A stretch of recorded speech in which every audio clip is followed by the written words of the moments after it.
नमस्कार बच्चों।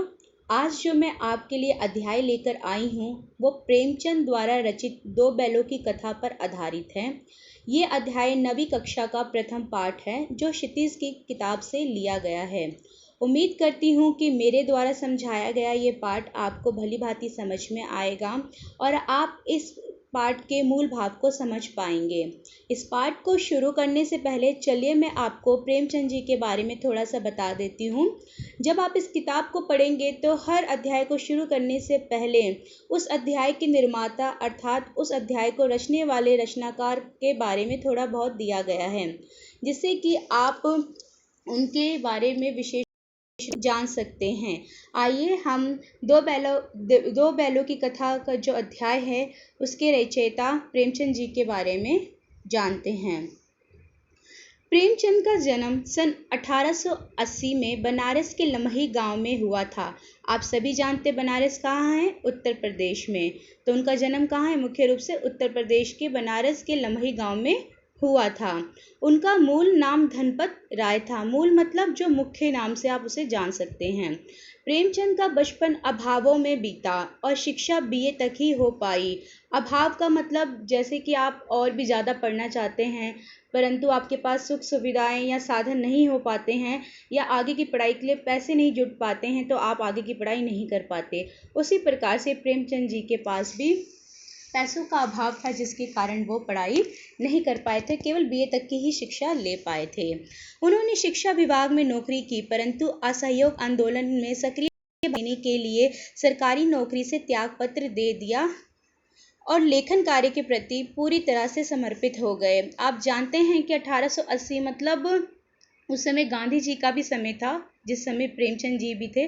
तो असहयोग आंदोलन जब चल रहा था तो आप सभी जानते हैं असहयोग आंदोलन किसके द्वारा चलाया गया था? गांधी जी के द्वारा चलाया गया था और इसमें भारत के बहुत सारे लोगों ने अपना सहयोग दिया था। असहयोग मतलब जब हमें अंग्रेजों का बहिष्कार करना था, उनके द्वारा दी गई चीज़ों को हमें उपयोग में नहीं लाना था, केवल भारत द्वारा बनी हुई वस्तुएं, भारत के लोगों द्वारा बनी हुई वस्तुओं का हम उस समय इस्तेमाल कर रहे थे। तो उस तरह के आंदोलन में भाग लेने के लिए इन्होंने अपने शिक्षा विभाग से नौकरी से क्या कर दिया था? सरकारी नौकरी से त्यागपत्र दे दिया था, केवल असहयोग आंदोलन में अपना भाग लेने के लिए। ठीक है, आगे पढ़ते हैं। सन 1936 में इस महान कथाकार का देहांत हो गया। कब हुआ इनका देहांत? 1936 में। 1980 में ये पैदा हुए थे और 1936 में इस महापुरुष का क्या था? देहांत हो गया था। देहांत आप सभी जानते हैं मतलब वो मृत्यु को प्राप्त हो गए थे। आगे बढ़ते हैं। प्रेमचंद जी की कहानियां मानसरोवर के 8 भागों में संकलित हैं। मुख्य रूप से मैं आपको ये समझा दूं कि प्रेमचंद जो थे वो ऐसे कहानीकार थे, जब आप उनकी कहानियाँ पढ़ोगे तो ऐसा आपको महसूस होगा कि वो कहानियाँ कहीं ना कहीं आपके जीवन से किसी न किसी प्रकार से संबंधित हैं और वो आपको बहुत ही अपनी ओर आकर्षित करती हैं। प्रेमचंद ने जितनी भी अपने जीवन की कहानियाँ लिखी थी उसे एक मानसरोवर नाम की किताब के अंदर उन्होंने 8 भागों में मतलब उसके पार्ट कर दिए थे, 8 भागों में उसको बांट दिया था और उस रूप में उसको संकलित किया था, इकट्ठा करके रखा था। फिर सेवा सदन, प्रेम श्रम, रंगभूमि, कायाकल्प, निर्मला, गमन, क्रमभूमि, गोदान उनके प्रमुख उपन्यास है। और उपन्यास जो एक गद्य विधा है उसके अंदर भी इन्होंने इतनी अच्छे अच्छे उपन्यास लिखे हैं कि जब आप उनको पढ़ेंगे समझेंगे तो आप जो है पढ़ने के दौरान आपके रोए तक खड़े हो जाएंगे और आपको महसूस होगा कि प्रेमचंद जो लिखते हैं ऐसा लगता है वो हमारे आसपास की जो कहानियां हैं उसको उठाकर वो हमारे समक्ष लेकर आते हैं। उन्होंने हंस, जागरण, माधुरी आदि पत्रिकाओं का संपादन भी किया था। मैं आपको बता देना चाहती हूँ कि भारत में जो हिंदी के साहित्यकार थे उन्होंने जब हिंदी जगत को सुदृढ़ बनाने का निश्चय किया था, उसको सुंदर बनाने का, उसके साहित्य को व्यापक बनाने का जिम्मा उठाया था, तो उसमें साहित्यकारों ने अपनी महत्वपूर्ण भूमिका निभाई थी और उस भूमिका के अंतर्गत किए गए कार्यों में एक पत्रिका का भी काम था। उस पत्रिकाओं बहुत तरह तरह की पत्रिकाएं थी जिसमें प्रेमचंद जी ने हंस, जागरण, माधुरी जैसी पत्रिकाओं का संपादन किया था, मतलब उसका कार्यभार संभाला था। फिर आगे बढ़ते हैं हम लोग। कथा साहित्य के अतिरिक्त प्रेमचंद ने निबंध एवं अन्य प्रकार के गद्य लेखन भी प्रचुर मात्रा में किया है। क्या है इन्होंने लिखा है यहाँ पे, कथा साहित्य के अतिरिक्त केवल कहानियाँ या उपन्यास की ही बातें उन्होंने नहीं की है। प्रेमचंद जी ने निबंध के अंदर भी और गद्य के अन्य लेखन की जो शैलियाँ हैं उसमें भी उन्होंने अपना महत्वपूर्ण योगदान दिया है। प्रेमचंद साहित्य को सामाजिक परिवर्तन का सशक्त माध्यम मानते हैं। सामाजिक परिवर्तन मतलब जो साहित्य है, जो साहित्यकारों द्वारा लिखा गया जो साहित्य मतलब सबका हित हो जिसके अंदर, उसके अंदर प्रेमचंद जी ने क्या किया है बच्चों, उन्होंने सामाजिक परिवर्तन का सशक्त माध्यम मानते हैं कि जो एक साहित्य होता है वो समाज को बदलने में अपनी महत्वपूर्ण भूमिका निभाता है। उन्होंने जिस गांव शहर के परिवेश को देखा और जिया उसकी अभिव्यक्ति उनके कथा साहित्य में मिलती है। मतलब क्या है, जैसा उनके आसपास का वातावरण था, चाहे वो शहर का रहा हो चाहे गाँव का रहा हो, वो उसको इतने अच्छी तरीके से जिए हैं, देखे हैं कि उसकी पूरी अभिव्यक्ति क्या की उन्होंने अपने साहित्य में उतार के रख दी है। किसानों मजदूरों की दयनीय स्थिति, दलितों का शोषण, समाज में स्त्री की दुर्दशा, स्वाधीनता आंदोलन आदि उनकी रचनाओं के मूल विषय हैं। आप सभी जानते हैं कि जो इनका लेखन कार्य का जो पीरियड है, जो समय है, वो कब का है, स्वतंत्रता आंदोलन के समय का है। और जब स्वतंत्रता आंदोलन चल रहा था उस समय आपको पता है कि किस तरह से भारत के किसानों का अंग्रेजों द्वारा शोषण किया जा रहा था, दलित का शोषण होता था। मतलब हमारे ही समाज वर्ग में जो उच्च तबके के लोग थे वह दलितों का किस प्रकार से शोषण करते थे, वो उस परिवेश को भी अपनी आंखों से भली भांति देख चुके थे। स्त्री की और भी दयनीय दशा हो रखी थी, लोग किस तरह से स्त्री का उपयोग करते थे, उन्हें यूज़ करके मारते थे, पीटते थे, उनकी पूरी बुरी दशा बना रखी थी। आप लोग अपने दादा दादी के मुंह से भी और अपनी मम्मी के मुंह से भी कई बार सुनते कि आज जो आपका समाज है उससे पहले हमारा समाज किस तरह से होता था और किस तरह से स्त्रियों के साथ किया जाता था। आप जब अपने इतिहास को पढ़ते तो आपको ये पता चला होगा कि स्त्रियों को पढ़ने भी नहीं दिया जाता था। तो इस तरह की जो दुर्दशा थी स्त्रियों के साथ, फिर स्वाधीनता आंदोलन को लेकर किस तरह का माहौल था पूरे भारतवर्ष में, वो सभी जो मूल विषय थे उनके रचनाओं को जब आप पढ़ोगे कहीं ना कहीं वो किसी न किसी रूप में आपको अवश्य दिखाई देंगे। आगे बढ़ते हैं। प्रेमचंद के कथा साहित्य का संसार बहुत व्यापक है। उनमें मनुष्य की नहीं पशु पक्षियों को भी अद्भुत आत्मीयता मिली है। अब हम यहाँ आगे बढ़ते हैं तो यहाँ पर लिखा गया है कि प्रेमचंद का कथा साहित्य बहुत व्यापक है। बहुत व्यापक मतलब बहुत बड़ा है उनका कथा साहित्य का संसार।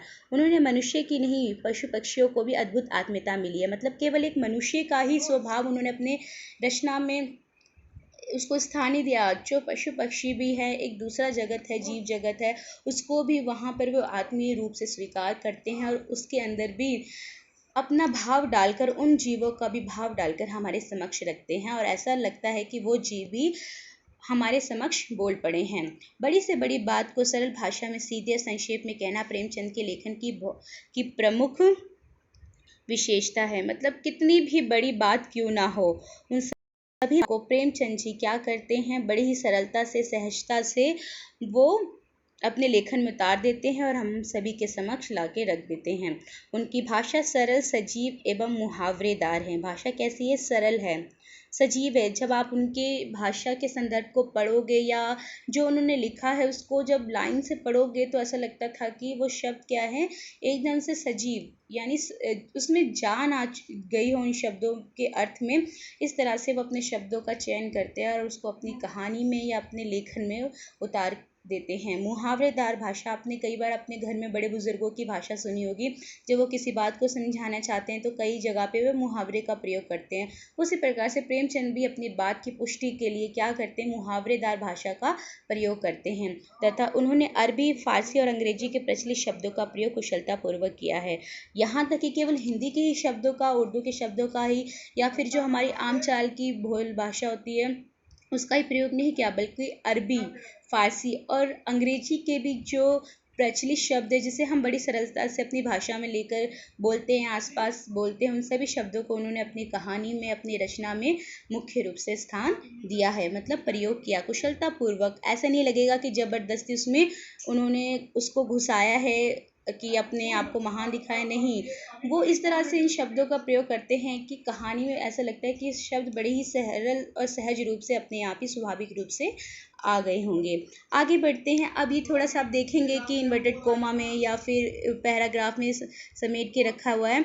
इसमें अब क्या बताया जाएगा कि जो हम अध्याय पढ़ने जा रहे हैं, जो हमारा प्रथम अध्याय है, उसके बारे में थोड़ा सा हमें यहाँ पे पहले से बता दिया जा रहा है कि मुख्य इस पाठ में हम क्या पढ़ने जा रहे हैं। देखिए आगे देखते हैं। पाठ का नाम सबसे पहले जानिए, दो बैलों की कथा। किसकी कथा? दो बैलों की है। के माध्यम से प्रेमचंद ने कृषक समाज, कृषक मतलब जो किसानी करता है, उस समाज और पशुओं के भावात्मक संबंध का वर्णन किया है कि जो किसान होता है किस तरह से अपने पशुओं को घर में रखता है, किस तरह से वो उसके साथ अपना व्यवहार करता है, उस सभी संबंध का वर्णन जब हम इस अध्याय को पढ़ेंगे तो हमें देखने को मिलेगा। इस कहानी में उन्होंने ये भी बताया है कि स्वतंत्रता सहज में नहीं मिलती, और उन्होंने ये बात भी यहाँ पे साबित की है कि जब हमें स्वतंत्रता चाहिए होती है तो कोई बड़ी सरलता से हमें स्वतंत्र नहीं करता। उसके लिए हमें क्या करना पड़ता है? बड़ी ही मेहनत करनी पड़ती है, उसके लिए बार बार संघर्ष करना पड़ता है। इस प्रकार परोक्ष रूप से ये कहानी आज़ादी के आंदोलन की भावना से भी जुड़ी है, क्योंकि आपको पता है कि जो प्रेमचंद जी है वो कब किस समय ये कहानी लिख रहे हैं? जब हमारे देश में आज़ादी के लिए तरह तरह के आंदोलन चल रहे थे। तो यहाँ पे प्रेमचंद जी दो बैलों के माध्यम से किस तरह से वो अपनी स्वतंत्रता को पाना चाहते हैं, इसके बारे में वो बताते हैं। और बैलों की जो आज़ादी है, बैल किस तरह से अपने आप को स्वतंत्र करना चाहते हैं, वही भावना यहाँ पर आज़ादी की भावना से जोड़कर वो दिखाने का प्रयत्न करते हैं। इसके साथ ही इस कहानी में प्रेमचंद ने पंचतंत्र हितोपदेश की कथा परंपरा का उपयोग और विकास भी किया है। और एक तरह से आप देखेंगे कि जो पंचतंत्र और हितोपदेश की कहानी की एक कथा परंपरा थी कि पहले हम किसी का एक उदाहरण देते हुए चलते हैं और फिर अपनी कहानी को शुरू करते हैं। उसी परंपरा को लेते हुए वो अपनी इस कहानी को शुरू करते हैं। तो चलिए बच्चों, मैं अध्याय शुरू करने जा रही हूँ। उम्मीद करती हूँ कि आपको पाठ भली भांति समझ में आएगा और आप इस पाठ के भाव को समझ पाएंगे। दो बैलों की कथा। दो बैलों की कथा। चलिए कहानी शुरू करते हैं। जानवरों में गधा सबसे ज़्यादा बुद्धिहीन समझा जाता है। हम जब किसी आदमी को पहले दर्जे का बेवकूफ़ कहना चाहते हैं तो उसे गधा कहते हैं। आप सभी जानते हैं कि जब कोई व्यक्ति जिसमें बुद्धि नहीं होती है, आपको अपने सामने वो बुद्धिहीन लगता है, तो आप उसे क्या कह देते हैं? अरे ये तो गधा है, गधा। आप इससे आप उसको संबोधित करते हैं, मतलब जो आपके अनुरूप काम नहीं करता, थोड़ा अलग तरीके का अपना काम करके दिखाता है, जिसको मान्यता नहीं है, तो आप क्या बोलते हो? ये गधा है, बुद्धि ही नहीं है उसको, मतलब जिसमें बुद्धि नहीं है आप उसको किसकी संज्ञा? गधे की संज्ञा दे देते हो। यहाँ पे यही जो लेखक है हमारे प्रेमचंद जी, यही पहली लाइन ही शुरू करते हुए हमें कुछ बताना चाह रहे हैं कि जानवरों में गधा सबसे ज़्यादा बुद्धिहीन समझा जाता है। हम जब किसी आदमी को पहले दर्जे का बेवकूफ़ कहना चाहते हैं तो उसे गधा कहते हैं। गधा सचमुच बेवकूफ़ है या उसके सीधेपन, उसकी निरापद सहिष्णुता ने उसे ये पदवी दे दी है? निरापद मतलब सुरक्षित, सहिष्णुता यानी सुरक्षित सहिष्णुता ने उसे ये पदवी दे दी है, इसका निश्चय नहीं किया जा सकता। मतलब गधा इतना सीधा होता है, इतना सीधा होता है कि वो अपना विरोध ही नहीं करता। उसके ऊपर चाहे कितना भी जुल्म ढाया जाए, वो चुपचाप एक ही स्वभाव से, एक ही भाव से सारे काम को करता रहता है। मार भी सहता है, उसको खाने को दिया जाए ना दिया जाए, वो चुपचाप बिना उसका विरोध किए उसको लेते हुए चलता है और अपने जीवन का यापन करता है। कभी भी अपने मालिक के प्रति या अन्य लोगों के प्रति वो कोई भी मतलब विरोध करने का भाव उनके सामने नहीं रखता है। इसलिए वो एकदम, आप देखेंगे कि वो किस तरह से कितना सीधा है, पर उसके सीधेपन को आज लोग क्या उसको कह देते हैं? उसको बुद्धिहीन समझते हैं और उसको गधे की उपाधि से उसको संज्ञा दे देते हैं। गाय सींग मारती है। ब्याई हुई गाय तो अनायासी सिंहिनी का रूप धारण कर लेती है। आप जानते हैं कि गाय, आप सभी ने देखा होगा, अगर आप उसके साथ थोड़ी सी छेड़खानी करो, उसे परेशान करो तो सींग मारती है। उसी तरह से जो ब्याही हुई मतलब जो बच्चा गाय देती है, यानी किसी गाय ने बच्चा दिया है, आप उसके बच्चे के पास जाते हैं तो वो अपने बच्चे की रक्षा के लिए क्या करती है? अपने सींग अनायासी यूं ही सिंहनी का रूप धारण कर लेती है। मतलब वो शेरनी, सिंहनी मतलब शेरनी नहीं है, पर वो शेरनी का रूप धारण कर लेती है। कुत्ता भी बहुत गरीब जानवर है। गरीब कहने से तात्पर्य क्या है, क्योंकि वो ऐसे ही भटकता रहता है गली गली में, उसका कोई मालिक नहीं है, कोई उसको घर में रख के इतना नहीं पाल रहा। आज के समय तो में सभी कुत्ते को बहुत मतलब मान सम्मान मिलने लगा, सब पालते हैं, पर पहले के समय में ऐसा नहीं था। वो अपने गली में मोहल्ले में ऐसे ही घूम रहे, कोई उनको घर में बांध के नहीं रखता था। कहीं से एक दो रोटी मिल गई या मौका मिला तो वो लेके भाग जाते थे, उससे उनका जीवन यापन होता था। परंतु पहले जो कुत्ता जानवर है उसे कोई घर में नहीं बांध के रखता था, उसको पालता नहीं था।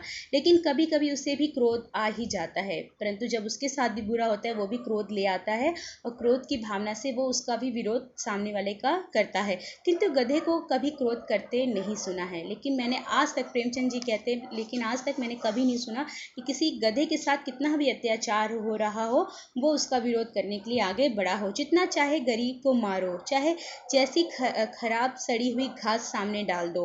मतलब यहाँ पे प्रेमचंद जी कह रहे हैं, चाहे उसको कितना भी आप मार लो, चाहे जैसी खराब सड़ी कैसी भी घास उसको डाल दो उसके सामने, वो बिना विरोध के चुपचाप उसे क्या करता है, खा लेता है। उसके चेहरे पे कभी असंतोष की छाया भी नहीं दिखाई देती। मान लो अब आपकी मम्मी ने एक भोजन बनाया, आपको पसंद नहीं है, तो आप उस पर गुस्सा दिखाओगे, मम्मी आपने क्या बना के दे दिया, मुझे बिल्कुल पसंद नहीं आ रहा है खाने में, और आप क्या करते हो, थाली को अपने सामने से हटा देते हो। परंतु अगर वहाँ पर जो गधा है उसको वो भोजन पसंद नहीं भी आ रहा है, तो वो ना पसंद आने वाला भी भाव वो सामने नहीं दिखाएगा, केवल एक ही भाव से आपके समक्ष जो है खड़ा रहता है चुपचाप। मतलब उसमें असंतोष दिखा ही नहीं देता, छाया तक भी नहीं आती है उसकी। बैसाख में चाहे एक आध बार कुलेल कर लेता है। कुलेल मतलब आप ले सकते हो कि क्रीड़ा, कुलेल मतलब क्रीड़ा से है, वो हंसी मजाक करता है, खेलता है, जो भी उसके साथ उसके दोस्त यार होंगे थोड़ा सा खेल लेता है बैसाख के महीने में। पर हमने तो उसे कभी खुश होते हुए ही नहीं देखा है। थोड़ा बहुत क्रीड़ा कर लेता है, खेल लेता है, लेकिन हमेशा वो खुश नजर आए उस तरह का भी भाव दिखाई नहीं देता। उसके चेहरे पे एक स्थायी विषाद स्थायी रूप में छाया रहता है। ठीक है, विषाद मतलब उदासी से एक अजीब तरह की उदासी उसके सम्मुख, उसके मुख पर बनी रहती है। चाहे कितनी खुशी का वातावरण रहे, चाहे दुख का वातावरण बना रहे, वो एक ही कंडीशन में हमेशा रहता है। सुख दुख हानि लाभ किसी भी दशा में उसे बदलते नहीं देखा। चाहे उसे सुख हो रहा हो, चाहे दुख हो रहा हो, चाहे उसे किसी प्रकार की हानि हो रही हो या लाभ हो रहा हो, वो हर समय क्या है, एक ही दशा में खड़ा रहता है। उसके दशा में कोई भी बदलाव नहीं देखने को मिलता है। ऋषि मुनियों के जितने गुण हैं वे सभी उसमें पराकाष्ठा को पहुंच गए हैं। ऋषि मुनि आप जानते हैं, साधु संतों को हम क्या कहते हैं, वो कैसी भी दशा हो वो अपने स्वभाव में परिवर्तन नहीं लेकर आते हैं। तो यहाँ पर प्रेमचंद जी ने उस गधे को क्या किया है, एक ऋषि मुनि की संज्ञा दे दिया, क्योंकि जिस तरह ऋषि मुनि भी विरोध नहीं करते हैं उसी तरह से गधा भी विरोध नहीं करता है। समझ गए, वे सभी उसमें पराकाष्ठा में पहुंच गए हैं, पर आदमी उसे बेवकूफ़ कहता है। मतलब जो विरोध नहीं कर रहा, एक ही स्वभाव में जीवन जीते जा रहे हैं, तो हम मनुष्य उसे क्या कहते हैं, ये तो बेवकूफ़ है। लेकिन हम अगर ऋषि मुनियों के बारे में पढ़े, अगर ऋषि मुनि इस तरह से करते हैं तो हम उसे किसकी संज्ञा दे देते हैं, ऋषि मुनि। मतलब अगर कोई व्यक्ति हर कंडीशन में एक ही जैसा भाव रखता है तो हम उसे ऋषि मुनि की श्रेणी में रख देते हैं। लेकिन जो सामान्य आदमी अगर इस तरह से कोई करता है तो उसे क्या कहते हैं कि ये बेवकूफ़ है, जो इस तरह का अपना बर्ताव या व्यवहार करके हमें दिखा रहा है। सद्गुणों का इतना आदर कहीं नहीं देखा। कदाचित सीधापन, सद्गुण मतलब जिसके अंदर अच्छे गुण समाहित होते हैं। तो यहाँ पर जो गधा है उसमें क्या है, जो सद्गुणों का इतना अनादर कहीं नहीं देखा है, कि यहाँ पे जो गधा है वो उसमें कोई भी बुरे गुण नहीं है, उसमें सारे अच्छे गुण हैं, लेकिन फिर भी मनुष्य उसके गुणों को स्वीकार नहीं करता। उसके इन सारे अच्छे गुणों को देखकर उसे क्या उसके लिए वो वहाँ पे अनादर का भाव रखते हैं, उसको बुद्धिहीन समझते हैं और उसकी अवहेलना करते हैं, उसको मान सम्मान नहीं देते हैं वहाँ पे। कदाचित सीधापन संसार के लिए उपयुक्त नहीं है। यहाँ पे प्रेमचंद बहुत ही व्यंग्यात्मक रूप से हमारे सामने ये बात रख रहे हैं कि जो व्यक्ति सीधा होता है संसार को, वो व्यक्ति एक आंख भी नहीं भाता है, और लोग उसको क्या कहते हैं कि वो बेवकूफ़ हैं। देखिए ना, भारत वासियों की अफ्रीका में क्या दुर्दशा हो रही है। क्यों अमेरिका में उन्हें घुसने नहीं दिया जाता है। बेचारे शराब नहीं पीते हैं, 4 पैसे कुछ समय के लिए बचा के रखते हैं, जी तोड़कर काम करते हैं, किसी से लड़ाई झगड़ा नहीं करते हैं, 4 बातें सुनकर गम खा जाते हैं, फिर भी बदनाम हैं। मतलब पूरे दुनिया में भारत को क्या हीन समझा जा रहा है। हम जानते हैं कि हम लोग बुरे समय के लिए, कुछ समय मतलब बुरे समय के लिए 4 पैसा भी जोड़ के रखते हैं, तो इस बात पे भी हमारी हंसी उड़ाई जाती है विदेशों में। हमारे रंग, आप जब अपने इतिहास को पढ़ते तो आपको पता है कि किस तरह से हमारे रंग को लेकर मतलब जो अमेरिका के या फिर जो गोरे लोग थे, हम भारतवासियों को काला कह के बुलाते थे, आपने देखा भी होगा। तो इसमें भी हमें क्या मतलब रंग भेद की नीति हमारे साथ अपनाई गई। हमारे अच्छे कामों को इस तरह से हमारे सामने रखा गया कि वो सारे काम हमारे बेकार हैं और हमें असभ्य की श्रेणी में रखा गया जब हम इस तरह का काम करते थे। तो यहाँ पे आप एक बार मैं दोबारा इन लाइनों को पढ़ती हूँ, आप ध्यान देखिए कि देखें ना भारतवासियों कि अफ्रीका में क्या दुर्दशा हो रही है, क्यों अमेरिका में उन्हें घुसने नहीं दिया जाता, बेचारे शराब भी नहीं पीते। मतलब हमारे में पहले शराब पीने की परंपरा नहीं थी। ये जितनी भी बुरी आदतें हैं सब विदेशों से ही हमारे भारत में आई है। 4 पैसे कुछ समय के लिए हम लोग बचा के रखते थे, शायद ये पैसा बचाने की नीतियाँ भी हम भूल चुके हैं। पहले हम बुरा समय आएगा इसके लिए हम पहले से ही सचेत हो जाते थे और अपनी कमाई का थोड़ा सा पैसा आज बचा के रखते। लेकिन आज हम बाहरी दुनिया के दिखावे को पूरा करने के लिए क्या करते हैं, अपनी जमा पूंजी भी उसको ख़त्म कर देते हैं। बेचारे शराब नहीं पीते, 4 पैसे कुछ समय के लिए बचा कर रखते हैं, जी तोड़कर काम करते, किसी से लड़ाई झगड़ा तक नहीं करते। हम में लड़ाई झगड़े का कोई भाव नहीं था, हम बिल्कुल सरलता से अपना जीवन जीते थे। 4 बातें सुनकर गम खा जाते थे। कोई 4 बात सुना भी देता था तो उस पर चुपचाप उसको सुन लेते थे, उसका हम विरोध नहीं करते थे, हम कभी उसके ऊपर कोई दूसरी बात नहीं रखते थे। फिर भी बदनाम है, फिर भी हमें बदनाम किया जाता था। कहा जाता था कि वे जीवन के आदर्श को नीचा करते हैं। और क्या कहते हैं कि ये जीवन के आदर्श को नीचा करते हैं। अगर वे भी ईंट का जवाब पत्थर से देना सीख जाते तो शायद सभ्य कहलाने लगते। मतलब ये दुनिया ने हमें क्या बता दिया कि जो जितने भी हमारे अच्छे कर्म थे हम उसको लेके जब चल रहे थे तो दुनिया के लोगों ने, इस दुनिया ने हमें असभ्य की श्रेणी में लाकर खड़ा कर दिया था। परंतु यहाँ पे प्रेमचंद जी कह रहे शायद हम उन बुरी आदतों को अपना लेते तो शायद उन असभ्य लोगों की श्रेणी में हम सभ्य कहलाने लग जाते। एक ही विजय ने उसे संसार की सभ्य जातियों में गणने बना लिया होता। और अगर हम इस तरह का सारा काम जापान की मिसाल सामने है, एक ही विजय ने उसे संसार के लिए सभ्य जातियों में उसे गणने बना लिया। मतलब उसने एक विजय मिसाल बना ली जिसके कारण से उसे क्या हुआ, पूरी दुनिया में क्या बना दिया, उसको सभ्य जाति के अंदर गणना कर ली गई, उसको गिनना शुरू कर दिया था। लेकिन गधे का एक छोटा भाई और भी है जो उससे कम ही गधा है और वह है बैल। जिस अर्थ में हम गधे का प्रयोग करते उसी से मिलते जुलते अर्थ में बछिया के ताऊ का भी प्रयोग करते। बछिया का ताऊ मतलब जैसे कि आपके बड़े पापा होते हैं, आप उन्हें ताऊ कहते हैं, तो बछिया के बड़े पापा को यहाँ पे ताऊ कहा जाता है। मतलब बैल को यहाँ पे बछिया का ताऊ कहकर प्रेमचंद जी बुला रहे हैं। मैं फिर से इन पंक्तियों को पढ़ रही हूँ, फिर से आप ध्यान दीजिए क्या कहना चाह रहे हैं प्रेमचंद जी। लेकिन गधे का एक छोटा भाई भी है, यानी गधा तो बिल्कुल आप देखते हैं बिल्कुल विरोध नहीं करता है। जैसे आपके घर में 2 भाई होते हैं ना, तो बड़ा वाला बिल्कुल शरीफ है, छोटा वाला थोड़ा नटखट होता है। उसी तरीके से यहाँ पे एक गधा क्या है, वो बिना किसी का विरोध करते चुपचाप एक ही दृष्टि से पूरा काम करते हुए जाता है। ठीक है, वो किसी का विरोध नहीं करेगा। लेकिन छोटा अगर थोड़ी सी गलती देखता है तो थोड़ा विरोध करने का क्या करता है, काम शुरू कर देता है कि नहीं ऐसा नहीं होना चाहिए। लेकिन फिर उसको समझ में नहीं, तुम ऐसा मत करो, ऐसा नहीं होना चाहिए, बड़ा समझा के उसको रोक देता है। तो यहाँ पे ये कहा है कि आप समझिए कि जो गधा है वो क्या है, उसको हम मूर्ख समझते हैं। तो बैल भी अगर हम किसी व्यक्ति को बोलते हैं, आपने सुना होगा ये तो बैल है, तो बैल कहने का मतलब क्या है कि आप उसको मूर्ख की श्रेणी में लाकर खड़ा कर दे रहे हैं।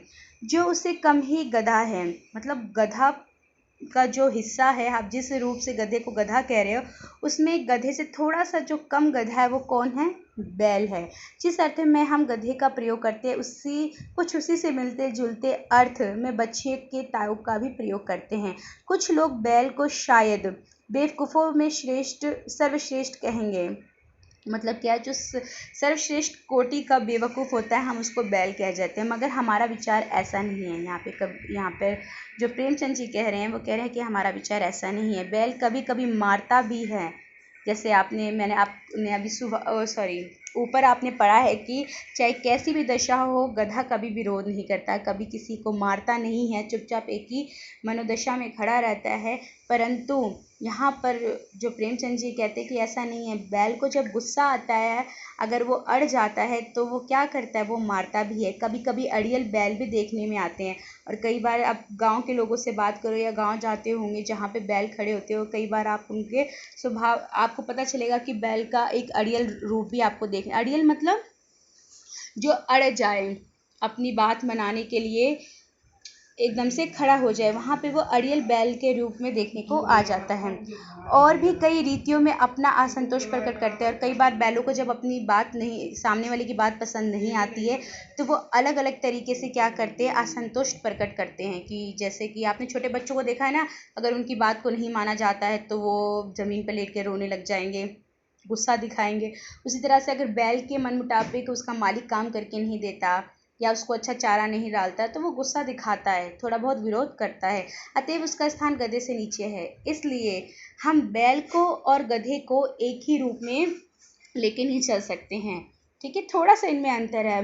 गधा कभी विरोध नहीं करेगा, परंतु अगर बैल को असंतोष है, अगर उसे गुस्सा आता है, तो वो उसका विरोध करने के लिए आगे बढ़ जाता है। उम्मीद करती हूँ कि 2-3 पंक्तियाँ आपको अवश्य समझ में आई होंगी। पैराग्राफ जो है, आगे बढ़ते हैं। झूरी काछी के दोनों बैलों के नाम थे हीरा मोती। यहाँ से कहानी हमारी शुरू होती है। एक झूरी नाम का व्यक्ति है और उसके घर में 2 बैल है। एक का नाम हीरा था और दूसरे का मोती। दोनों पछाई जाति के थे, देखने में सुंदर। पछाई जाति क्या है? पालतू जो पशु होता है उसकी एक जाति होती है, उसको पछाई जाति कहा जाता है। ठीक है, पछाई जाति थे। दोनों पछाई जाति के थे, देखने में सुंदर, काम में चौकस, डील में ऊंचे। मतलब शरीर, कटकाठी सब उनकी बहुत ही सुंदर थी कि उनको देख के ये अनुमान लगाया जा सकता था कि वो खेतों में काम करने के लिए अपना बहुत ही अच्छा योगदान देने के लिए सक्षम हैं। बहुत दिनों साथ रहते रहते दोनों में भाईचारा हो गया था। जब दोनों बैल झूरी ने खरीदे थे तो दोनों एक दूसरों को जानते नहीं थे, परंतु साथ में एक साथ काम करते करते दोनों में क्या हो गया, भाईचारा बन गया। जैसे आपकी क्लास में जब नया एडमिशन होता है तो आपको कोई दोस्त नहीं होता, लेकिन साथ में उठते बैठते खाते पीते आपकी किसी भी दोस्त से बहुत ही गहराई वाली दोस्ती हो चलती है। उसी तरह से हीरा और मोती जब एक साथ कई दिन तक बिताते हैं तो उनमें भाईचारा बन जाता है। दोनों आमने सामने या आसपास बैठते हुए एक दूसरे से मुख भाषा में विचार विनिमय करते थे। मुख भाषा मतलब जो सुनाई हमें नहीं देती है, पर उन दोनों की भाषा है। ये मुख भाषा जानवरों की भाषा है, जानवर ही जानवर की भाषा समझते हैं। समझ में आ रहा है? लेकिन कुछ मनुष्य भी उन जानवरों की भाषा को समझ जाते हैं। अगर आप उनकी भाषा, उनके मुखमंडल को देखेंगे, उनके भाव को समझेंगे, तो आपको भी जानवरों की भाषा समझ में आ जाएगी। तो यहाँ पर मुख मतलब जो हमें सुनाई नहीं देती है। ठीक है, दोनों आमने सामने या आसपास बैठे हुए एक दूसरे से मुख भाषा में विचार विनिमय करते हैं। एक दूसरे के मन की बात कैसे समझ जाता था हम कह नहीं सकते, और कैसे वो दोनों एक दूसरे की बातों को समझ जाते थे, यहाँ पर लेखक कहते हैं कि ये हम भी नहीं जान पाते। अवश्य उनमें कोई ऐसी गुप्त शक्ति थी जिसमें जीवों में श्रेष्ठता का दावा करने वाला मनुष्य वंचित है। कहने का तात्पर्य ये है कि हो सकता है कि ईश्वर ने उन जीवों में एक ऐसी शक्ति डाल रखी थी जिसको पकड़ने की जो क्षमता है, ताकत है, शायद उस ताकत और क्षमता से मनुष्य क्या है, वंचित हो चुका है। वो उस श्रेणी तक नहीं पहुंच पाया कि किसी की मुख भाषा को भी समझ पाए। कि दोनों एक दूसरे को चाटकर और सूंघकर अपना प्रेम प्रकट करते थे। क्योंकि आपको पता है जानवर 4 पैरों पे खड़ा है तो उसके हाथ तो है नहीं, तो किस तरह से किसी को छुएगा, पकड़ेगा। तो वो अपना प्रेम दिखाने के लिए, अपने दिल या मन की बात को दिखाने के लिए क्या करते हैं, एक दूसरे को चाटते थे या सूंघते थे। जब आप कभी जानवर के पास खड़े होंगे, किसी भी पशु के पास जो आपके घर में है, कभी आप गांव वगैरह जाओ तो आप देखना उनके वो जिस प्रकार के सूंघते तो उसमें भी कई बार गुस्सा दिखाते, कई बार प्रेम अपना प्रकट करते हैं। कभी कभी दोनों सींग भी मिला या करते हैं। सींग मिलाने का मतलब जैसे आप गले मिलते हैं ना, तो मान लीजिए अगर उनको गले मिलना है तो क्या करते हैं बेचारे दोनों, अपने सींग को मिलाते हैं। और सींग मिलाने से क्या है, मान लेते हैं कि हमारा क्या है, गले मिल गए। विग्रह के नाते से नहीं, विग्रह मतलब अलग होने के नाते से सींग नहीं मिलाते। सींग मिलाने का मतलब है लड़ाई से नहीं है कि आप लड़ाई करवा रहे हो। कई बार आपने देखा होगा कि दो बैल है या दो जानवर है तो लड़ाते हो तो वो अपने सींग के माध्यम से ही लड़ाई करते हैं, सींग दिखाते हैं एक दूसरे को, ठीक है। पर यहाँ पे क्या है, सींग मिलाने का मतलब है कि वो आपस में मिलना चाहते हैं, ठीक है। थोड़ा सा मैं देखूंगी लाइन कहाँ चली गई है हमारी। दोनों एक दूसरे को चाट कर और सूंघकर अपना प्रेम प्रकट करते। कभी कभी दोनों सींग भी मिला लिया करते थे, विग्रह के नाते से नहीं, केवल विनोद भाव से। विनोद मतलब उत्साह के लिए, खुशी के लिए, हर्ष के लिए, आत्मीयता के भाव से। जैसे दोनों में घनिष्ठता होते ही ढोल धप्पा होने लगता। इसके बिना दोस्ती कुछ फुसफुसी, कुछ हल्की सी रहती थी। जब तक वो खिलखिला के हंसते नहीं थे, एक दोनों से अपने शरीर को मारम पिट्टम जैसा नहीं करते थे, तो ऐसा लगता था कि वो दिन क्या है, एकदम उनका उदासी से भरा पड़ा है। मतलब अपने शरीर को वो दोनों अपने शरीर को एक दूसरे के शरीर के पास लाते थे, सींग मिलाते थे, एक दूसरे अपनी जीभ से एक दूसरे को चाटते थे। तो यही उनके प्रेम को, आपस में भाईचारे के प्रेम को दिखाने का एक भाव था। इसके बिना दोस्ती कुछ फुसफुसी, कुछ हल्की सी रहती थी, जिस पर ज़्यादा विश्वास नहीं किया जा सकता था। जिस वक्त ये दोनों बैल हल या गाड़ी में जोत दिए जाते थे, गर्दन हिला हिला कर चलते थे। मतलब मस्ती करते हुए वो अपने झूरी मालिक के खेत का काम पूरा करते थे। उस वक्त हर एक की यही चेष्टा होती थी कि ज़्यादा से ज़्यादा बोझ मेरी ही गर्दन पर रहे। मतलब देखिए दोनों में कितना भाईचारा बढ़ चुका है कि दोनों ये समझते थे भाई कि मैं अपने भाई के ऊपर ज़्यादा बोझ नहीं डालूंगा। तो वो इस तरह से अपने शरीर को कर लेते थे कि सारा बोझ मेरे ऊपर आ जाए, मेरे भाई को ज़्यादा बोझ ना सहना पड़े। यानी मोती चाहता था कि सारा बोझ मैं डाल लूँ तो हीरा पे ना पड़ेगा, और हीरा चाहता था कि ये पूरा जो हल्का भार है वो मेरे ऊपर आ जाए और मोती के ऊपर ना पड़े। उस वक्त हर एक की यही चेष्टा होती थी कि ज़्यादा से ज़्यादा बोझ मेरी ही गर्दन पर रहे। दिन भर के बाद दोपहर या संध्या में दोनों खुलते। मतलब जब शाम हो जाती है, आप जानते हैं कि गांव देहात में क्या होता है कि दिन भर बैल खेतों को जोतते हैं, और जब संध्या यानी शाम का समय होता है तो वो अपने घर पे आते हैं, और दोनों जो जोड़े एक साथ बंधे हुए थे उनको क्या होता है, छुड़ा दिया जाता है, अलग अलग कर दिया जाता है, खोल दिया जाता है हल के अंदर से। दो तो एक दूसरे को चाट चूट कर अपनी थकान मिटा लिया करते थे। और देखिए अपनी थकान को कैसे मिटाते थे, एक दूसरे को चाटते थे अपनी जीभ से, और अपने शरीर को एक दूसरे के शरीर से मिलाते थे। इस तरह से वो अपनी थकान को मिटाते थे। नाद में खली भूसा पड़ जाने के बाद दोनों साथ उठते, साथ नाद में मुंह डालते और साथ ही बैठते थे। मतलब जैसे दोस्त होते हैं ना, साथ आप अपने फ्रेंड के साथ जो है क्या करते हो, स्कूल भी एक साथ आते हो, घर भी एक साथ जाते हो, कहीं ट्यूशन भी पढ़ने जाना तो आप ट्यूशन का भी एक ही स्थान चुनते हैं कि एक ही साथ हम सहेलियाँ जाएंगे, तो एक ही जगह ट्यूशन पढ़ेंगे। उसी तरीके से ये बच्चे भी, सॉरी, ये दोनों बैल भी क्या करते हैं, जब इनके लिए खाना डाला जाता है नाद में, तो एक ही साथ दोनों उस नाद में मुंह डालते थे, और एक ही साथ दोनों आपस में ऐसा लगता था बात करके, चल भाई खा लिया अब तो मुंह ऊपर करते हैं, तो एक ही साथ मुंह ऊपर भी कर लेते थे। एक मुंह हटा लेता तो दूसरा भी हटा लेता था। बहुत ही सुंदर लिखा है यहाँ पर। शायद हम इतनी गहराई से किसी पशु के बारे में नहीं जान पाए होंगे अगर अभी तक हमने प्रेमचंद जी को नहीं पढ़ा होगा। पर ऐसा मैं नहीं कहूँगी, बहुत अगर हम ध्यान से देखें तो हम लोग भी जानवरों के, अगर हमने जानवर पाला है, देखा है, तो उसके पूरे मन के भाव को, वो क्या क्या चेष्टाएं करता है, क्या क्या मुख भंगिमाएं बनाता है, उससे भी हम उसके खुशी के, उसके दुख को महसूस करते हैं और उसकी हरकतों को अपना लेते हैं। तो यहाँ पे प्रेमचंद जी ने भी शायद बैलों को बड़े ध्यान से देखा होगा। हो सकता है उनके घर में भी बैल बंधे हो, उसके हाव भाव को उन्होंने जाना हो। तो सारे हाव भाव को आज इसमें दो बैलों की कथा के माध्यम से निर्माण करके उन्होंने यहाँ पे हमारे सामने एक बहुत ही सुंदर कहानी रखी है, जहाँ से हमें ये पता चल रहा है कि वो किस तरह से ये दिखाने की कोशिश कर रहे हैं कि केवल एक मानव जाति का जो वर्ग है वो ही सुख दुख या मिल के काम नहीं करता। एक जानवर भी है जिसमें एक बैल है, वो किस तरह से मिलकर दोनों काम करते हैं, और किस तरह से एक जो घर में परिवार में भाई होता है एक दूसरे का बोझ हटाने की कोशिश करता है। यहाँ पर एक जानवर है, बैल है, हीरा है, मोती है, दोनों किस तरह से अपने भाई का बोझ कम करने के लिए तत्पर है, और दोनों एक दूसरे की थकान कैसे, जैसे एक भाई छोटा भाई बड़े भाई के लिए पानी भर के ले आता है, उसी तरह से मान लीजिए कि वो उसके शरीर की थकान को दूर करने के लिए अपनी जीभ से चाट चाट के उसको ठंडक पहुंचा रहा है, ठंड दे रहा है, ताकि क्या है, अगर कहीं आपने सुना होगा कि जानवर अपनी चोट को खुद ही चाट चाट के ठीक कर लेते हैं, तो वो इस तरह से अगर चोट वोट भी लगी हो तो वो उसको ठीक कर देते होंगे। आगे की पंक्तियों में हम बढ़ते हैं। संयोग की बात, झुर्री ने एक बार गोई को ससुराल भेज दिया। बैलों को क्या मालूम वे क्यों भेजे जा रहे हैं। समझ में आ रहा है, मतलब दोनों बैलों के झुंड को क्या क्या झोरी ने अपने ससुराल भेज दिया। समझे मालिक ने उन्हें बेच दिया, और बेचारे क्या किस गम में डूब गए कि लगता है हमारे मालिक ने हमें कहीं बेच दिया है। अपना यूँ बेचा जाना उन्हें अच्छा लगा या बुरा कौन जाने। यहाँ पे जो अनुमान लगा रहे हैं प्रेमचंद जी कि जब वो बेचे जा रहे थे तो किसी ने नहीं भापा कि उनको अच्छा लग रहा है या बुरा लग रहा है। उनसे पूछा भी नहीं गया कि तुम्हें बेचा जाए या ना बेचा जाए।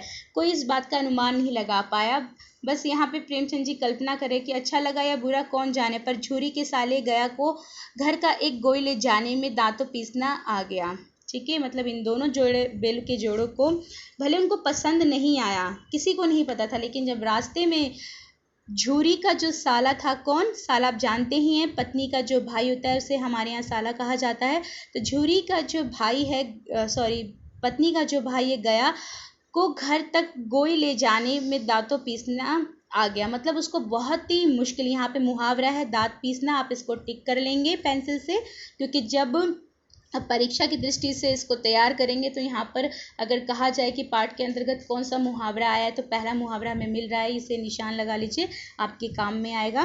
तो पर झूरी के सामने गया को घर तक जब इन बैलों के झुंड को ले जाना पड़ा तो उसको दांतों पसीना आ गया। मतलब उसको बहुत कठिन परिश्रम करना पड़ा दोनों बैलों को ले जाने के लिए। ऐसा क्यों हुआ? क्योंकि आप देख सकते हैं जब हम आगे की पंक्तियाँ पढ़ेंगे कि उन दोनों बैलों को गया के साथ जाना बिल्कुल पसंद नहीं आ रहा था, और वो अपनी इन हरकतों से उसको इतना परेशान करते हैं कि इससे लेखक ये समझाना चाहते हैं कि वो उसके साथ जाना नहीं चाहता। जैसे आपने एक छोटे बच्चों को देखा है, अगर कई बार आपके घर के सामने दृश्य देखने को मिल जाएगा, मैं आप उदाहरण देके समझाती हूँ आपको। बच्चे को स्कूल नहीं जाना है, मम्मी उसका हाथ पकड़ के कैसे खींच के लेके जाती है, वो क्या करता है, रास्ते पे लेट के रोना शुरू हो जाता है। फिर उसकी मम्मी उसको थप्पड़ भी मारती है, डंडा भी बरसाती है, फिर भी वो गुस्सा करता है, रोता है, मुझे नहीं जाना है, मुझे नहीं जाना। मतलब जब उसने हट कर ली मुझे नहीं जाना है, तो आप कितना भी प्रयत्न करो बच्चों, वो जाता ही नहीं है, वो छुट्टी मार ही लेता है। तो यहाँ पे बैलों को भी गया के साथ जाने का बिल्कुल मन नहीं था, और इस मन ना होने की दशा को किस तरह से निभाते हैं कि होरी जो गया है उसको जब ले जाया जा रहा था तो उसको कितना मुश्किल था, मुश्किलों का सामना करना पड़ा पूरे रास्ते में। पीछे से हाँकता तो दोनों बाएं दाएं बाएं भागते। मतलब जब पीछे से इशारा उसको डंडे के सहारे हाँक रहा था तो एक दाएं भागता, दूसरा बाएं भाग जाता।